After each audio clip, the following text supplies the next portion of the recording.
All right, so this is video number 2 for Bodhi's first day at training.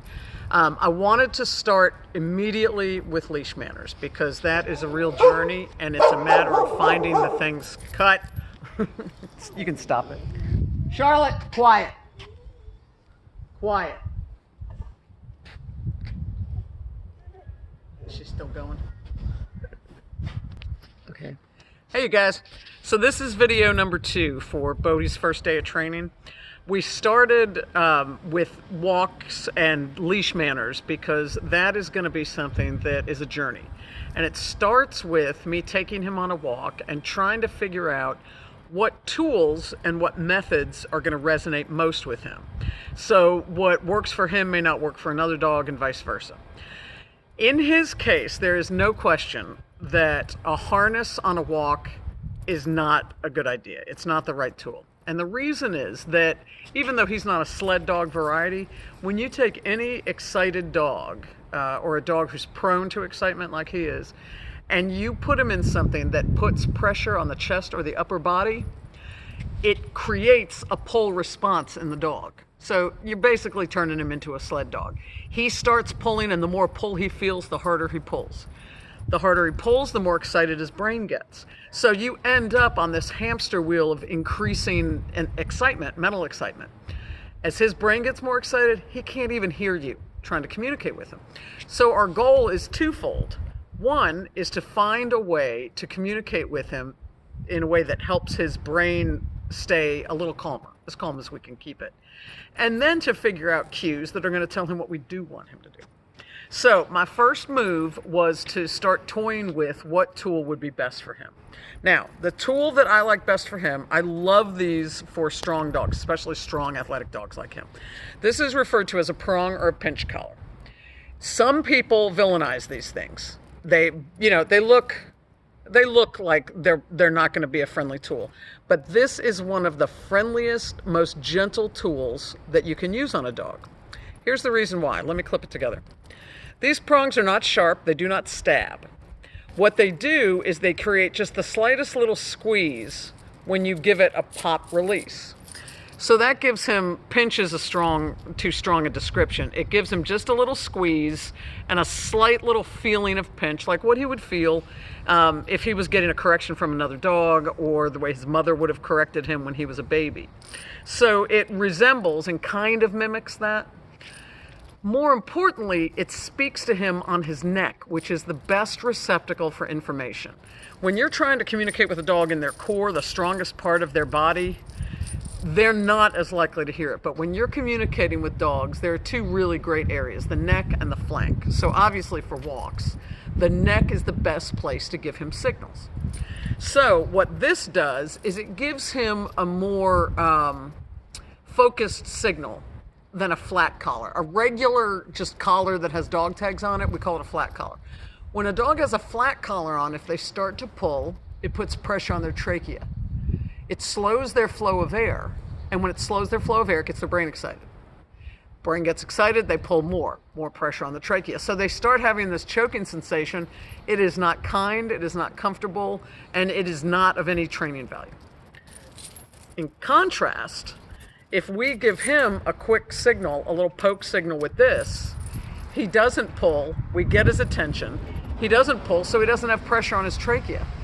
So the airway never cuts off, so the brain never gets overexcited. You follow me? So more useful signal, less pulling on the trachea, no cutting off of the airway, no crazy spin of excitement with the brain. So that's why I say, just because this thing has little metal prongs on it, it's still the kindest tool that you can use. And it's very easy. What we do is we slip it over the dog's neck and we just sort of squeeze these 2 prongs, pop it on, pop it off. And I'll talk to you more about this. Now, just to reassure you, I used to do this when I ran the dog rescue. So here it is. And that's as hard as you're ever going to do to him. And I'm doing it on my neck. My neck's not nearly as strong as his. And I don't have all that hair. So you can see, Deb and I have used these on our dogs. For some dogs, they're just used for training. and eventually the dog graduates from it. But for a lot of dogs, they keep it on all their life. So this is what I'm going to recommend to you. Now we're going to pause this video and you're going to see how we start teaching him to walk politely with it. Hey, we're in the training room. Put the prong on Bodhi. And I'm going to show you in a second when we get outside how I start acclimating him to it so that he'll understand what it means. We don't just put it on and start using it. We want to show him when he feels that sensation what it means. I'm going to start though, because I'm walking out the door, just like with the crate, the door affords me a chance to start working on the word stay again. So here's what we do. I open it up and I say, stay. Remember spatial pressure, I walk into him and back him up. Stay. So I give him a little tug on the leash and then I loosen it. Walk into him. Stay. Bodhi, stay. Look how smart he is. And then I say, break. Come on out, Jim. So what you saw was me saying break and I gave him a tug on the leash because remember, we have to show him what break means. So I work the stay command in wherever I can. And whenever there's a gate or a doorway, that's a perfect time to practice a little bit of stay. All right, so that was just a little something on the side. We're going to pause it and we'll be back. Okay, so first thing I want to do is show Bodhi. And this is something that I'm just showing you I'm doing with him. You guys don't really need to do this. But I want you to see how he gets acclimated to the prong collar, which he's wearing right now. So I have treats in my pocket, and the word I'm saying, in case you can't hear me, is here. Bodhi, here. Good. So I pull slightly on the collar. Bodhi, here. Yes. I pull on it, and when he starts moving toward me, I release the pressure. So we call it leash pressure. Bodhi, here. Here. Yes. And I give him a reward. I don't care if he gets excited or playful. That's not what I'm worried about right now. I want him to see, when I say leash pressure, what that means is I'm pulling. This is leash pressure. So in the course of a walk, he needs to learn to understand what leash pressure means when he feels that pull. And that's what I'm showing him right now. He's also going to need to understand what physical pressure, space pressure with my body means. I'll show you that in a second. So this is an exercise I just want you to understand, but it's not one you'll have to do because I'm going to do it for you right now. Bodhi, here. Yes. Bodhi, here. Yes. Very simple. Bodhi, here. Yes. Good boy. Good boy. Here you go.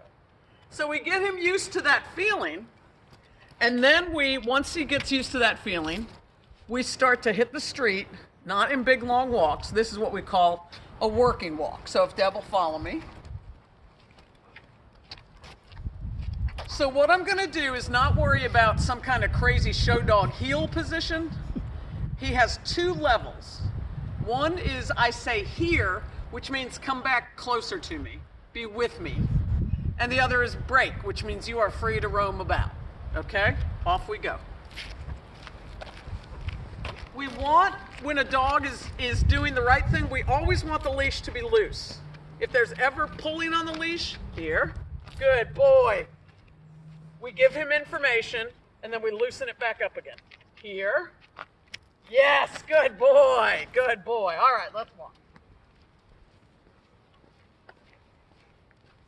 Loose leash. Good. And now I'm going to say to him, Bodhi, here. Good boy. Now I want him to walk closer to me. Like this. Loose leash. If he makes the leash tight by pulling, I give him a little tug. Just a little, not even a pop. Loose leash, little tug. Good. Yes, sir. Good boy. And we turn. Bodhi, here. Good. So you see, I'm not being rough with it. I'm just letting, the collar does not work on its own. We have to use the prong collar deliberately to communicate with him. Bodhi, here. Good. So now we're going to walk past these people coming down the road, and you know he's going to get excited. So what you're going to hear me say is here. Bring him closer to me so I can control him better. And then I'll say here to get his brain with me. Okay, let's go.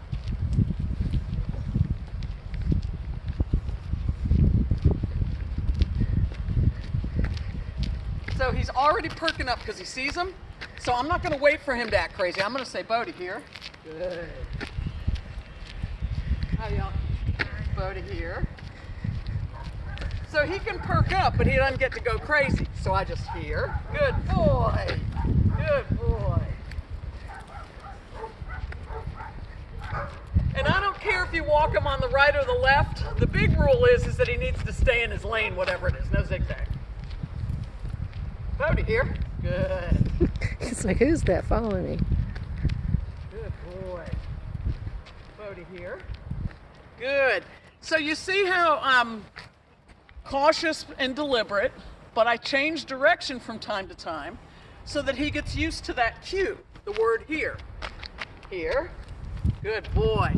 And what the word here is going to be telling him as he gets better and better and better at it is that whenever something distracts him or he feels excited about it, I can relax him by saying, you're here with me. Here means get into pack drive. Pay attention to me. So that's what we're going to work on. I'm telling you that I think that the prong collar is the best tool to use now to keep his attention. At some point we may graduate out of it, but maybe not. So what we want to see is everybody, kids, adults, being able to walk him along with a nice, easy, loose leash. Here. Look, see, he's starting to turn now with no tug. Good boy. Here. He starts to pick up something I don't want him to pick up. I could have said leave it, but since I have the leash, I'll just say here. See how he wants that thing on the ground. Okay, I think that probably makes it all clear right now. We'll talk more.